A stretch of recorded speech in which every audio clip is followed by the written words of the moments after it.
Regresamos desde Roma y agradecemos al hermano Daniel Anselmo Preciado por acompañarnos y ayudarnos sobre todo en los controles, y al hermano Gerardo Buitrago que no se encuentra con nosotros.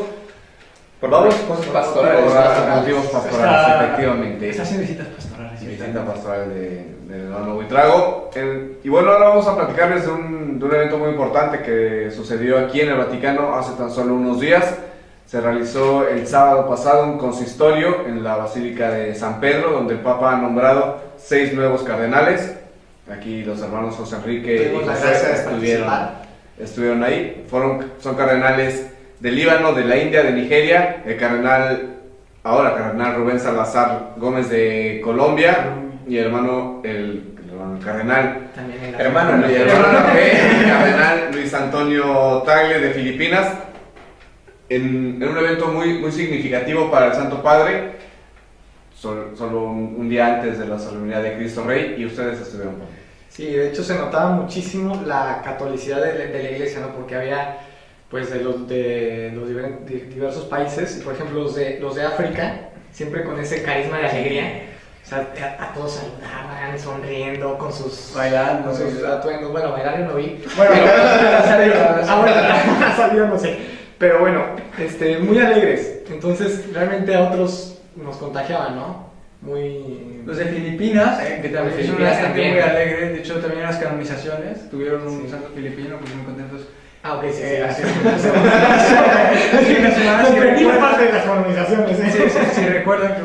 Pero bueno, este evento, como tú has dicho, es un evento muy importante, sobre todo enmarcado en esta celebración del Año de la Fe, porque tal vez muchas personas no sepan que es un consistorio, ¿no? Que es una actividad muy importante entre la Iglesia en la que el Santo Padre nombra cardenales para la Iglesia.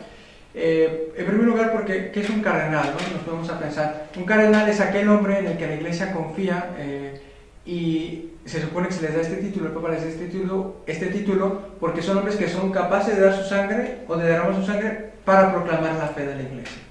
Son hombres suficientemente probados que llegan a este nivel de ser cardenales, y también al pertenecer al colegio apostólico, que son todos los obispos, los cardenales, ellos pueden ser electores del próximo Papa, participan en el cónclave, y de hecho por eso es que se visten de rojo, ¿no? O sea, esta simbología del color rojo pues es porque son hombres testigos, realmente, testigos que son capaces de dar su sangre, o que aunque no han dado su sangre físicamente, ya han dado parte de su vida a la Iglesia por extender la fe, ¿no?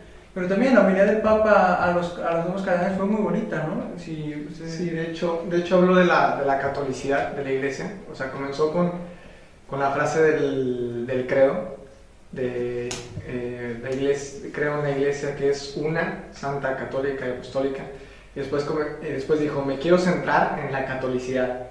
De esto que dentro de unos minutos los cardenales van a pronunciar, ¿no? Porque ellos en el ¿cómo llamarlo? En el rito de nombramiento y de imposición del birreto y de entrega del anillo, etc. También rezaban, proclamaban, no esa es la palabra, si no me equivoco, proclamaban el credo, y el Papa se centró en esta palabra, ¿no? La catolicidad de la Iglesia. ¿Qué es eso de la catolicidad? La catolicidad de la Iglesia viene de catos jolobos. Jolón. Usted sabe la explicación del catos jolón.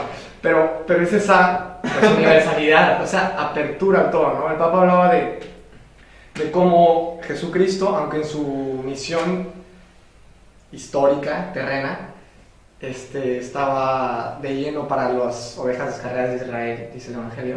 Sin embargo, no estaba cerrado a los demás, ¿no? Por ejemplo, el centurión, el Papa menciona el centurión, la cananea, etcétera, etcétera, ¿no? Y de hecho dice como en la ascensión, él nos dice, vayan por todo el mundo y prediquen el Evangelio, ¿no? A toda cultura. Y de hecho hablaba de eso es el Papa, ¿no? Me llama mucho la atención que como la fe de la Iglesia no se concentra en una cultura, sino que es como esa levadura que entra en las culturas y se tiene que expresar en la religiosidad del hombre en la cultura, ¿no? Que es propio de la cultura, de la religión. Muy interesante. Sí, realmente era un testimonio, pues el hecho de que los cardenales fueran de diferente país y, por ejemplo, el cardenal de Colombia en América, el cardenal de Filipinas, o sea, toda la gente está hablando del cardenal de Filipinas. Entonces, el Santo Padre hacía esta relación, ¿no? Todos ustedes, señores cardenales que han sido nombrados, vienen de diferentes países, pero a la vez están llamados a, de hecho también vienen en el rito, a dar razón de su fe en Roma y fuera de Roma, es decir, en todo el mundo, ¿no? Y también es muy bonito cómo el colegio cardenalicio se integra de diferentes obispos, de diferentes nacionalidades, ¿no? O sea, de todo el orbe de la tierra. Y realmente es la seguridad que nos da que la iglesia es católica por eso. O sea, es universal, no solamente es la iglesia, si se puede decir, de este país, o la iglesia de Roma, por ejemplo. O de X gobierno, ¿no? Sino que es una iglesia abierta a todo el mundo, es una iglesia con ese mandato misionero de ir a todo el mundo, evangelizarlo. Y ver esto pues que todos en la iglesia tenemos un lugar, y que todos somos importantes, ¿no? O sea, dependiendo de De hecho, en la Plaza San Pedro, el gran signo de la columnata de Bernini es eso, ¿no? Es eso, ¿no? Son esos brazos de la iglesia que acogen a todo el género. Sí, es una unidad que es sostenida por el Espíritu Santo, como decía el Papa en su alocución en el consistorio. No es una invención social o algo así, sino que es algo que va un poco más, ¿no? Que viene directamente de Dios y que enriquece a las personas, enriquece, como decía el hermano Enrique, a las culturas, y es algo, inclusive, una experiencia no de globalización, sino de, como decía Enrique, el hermano Enrique, de catolicidad, ¿no? Eso es lo que yo pienso, ¿no? Y hablando de catolicidad y de cómo la iglesia ha llegado, gracias a tantas personas que dan testimonio a todos los lugares de la tierra, el día de hoy también hay que compartir una buena noticia que tenemos con nuestros hermanos de la fe en Pakistán. Pues sucede, como ustedes saben, hay muchas dificultades, sobre todo en ciertos países, en ciertas culturas, ¿no? para poder expresar la fe. Y en este caso, esta niña, Rimsha Masih, una chica cristiana con discapacidad mental, había sido lamentablemente acusada falsamente de blasfemia.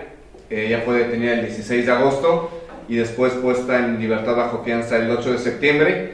Y finalmente este martes 20 de noviembre el veredicto fue de plena absolución, declarando nula la denuncia que contenía los cargos contra la chica. Y lo mencionamos como una noticia de esperanza, como una noticia alegre, porque incluso los propios hermanos musulmanes hablaban de la alegría de esta noticia, ayudaron incluso con testimonios para que esta niña pudiera ser absuelta de estos cargos, y los propios obispos en esta zona han mencionado que esta situación es definitivamente una contribución a la paz y a la armonía que tanto se necesita en estos lugares. Sí, yo creo que eso de la justicia se aplica muy bien en este momento, porque a la hora de juzgar todos estos acontecimientos de los países y de lo que sucede, sobre todo en Oriente, hay que ser primero muy comprensivos con toda esa situación en la que a veces la religión se junta con política, para no tachar directamente, sino que tener la mente un poco más abierta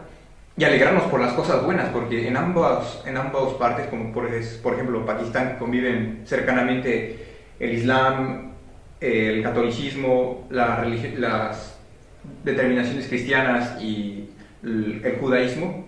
Hay que ser comprensivos y no cerrarse, no fijarse en una posición, sino que abrirse un poco más, ¿no? Y este tipo de noticias hablan de un progreso en el diálogo entre estas religiones, ¿no? Y de hecho da mucha esperanza, porque hay mucha gente, y me consta, por ejemplo, yo pertenezco a la red de My Feelings, en el que hay mucha gente pidiendo por la paz, no solamente en estos países, sino en todos los países del mundo, y ver cómo nuestras oraciones sí tienen sentido. O sea, esto está sucediendo porque detrás está la iglesia rezando. O sea, detrás hay gente interesada en estos diálogos de paz, y agradecemos a todos los que han tenido que ver con esta gran noticia. Sí, sobre todo yo creo que es humano lo que nos debe unir, ¿no? Porque si nos ponemos a ver diferencias, pues vamos, entre nosotros cuatro hay diferencias. Menos mal, ¿no? Incluso, ¿no? Menos mal, porque es lo que hace la grandeza de la humanidad, ¿no? Que la perfección no se concentra en una cultura, no se concentra en un país, esto lo dice mucho el Papa Benedicto, sino que Dios ha querido dar esa armonía en la diversidad de las culturas, ¿no? Perfecto, pues, pues compartimos esta alegría con todos ustedes. Vamos a hacer una pausa y regresamos para platicar de lo que dijo el Santo Padre en su audiencia del miércoles.